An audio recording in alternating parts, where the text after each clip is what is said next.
সাজেকে গিয়ে live music সহ কি করলাম সন্ধ্যাবেলায় সেই নিয়ে থাকছে আজকের ভিডিও।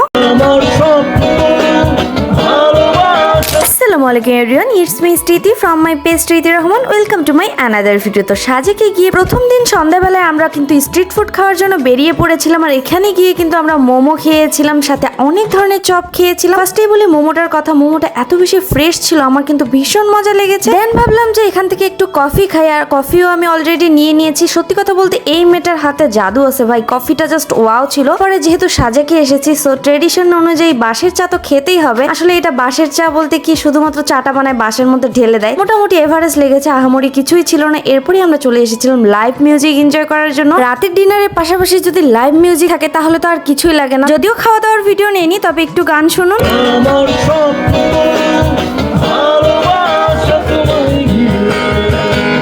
এখন বলুন তো কে কোন জায়গা থেকে আমার ভিডিওটা দেখছেন, আর আমার ভিডিওগুলো আপনাদের কেমন লাগে। এখনো যারা আমার পেজটাতে ফলো দাওনি, জলদি জলদি ফলো দিয়ে দাও। এরকম সুন্দর সুন্দর ভিডিও পেতে হলে তো অবশ্যই ফলো দিতে হবে। তো আজকের ভিডিও এই পর্যন্ত, আল্লাহ হাফেজ, সবাই ভালো থাকবা।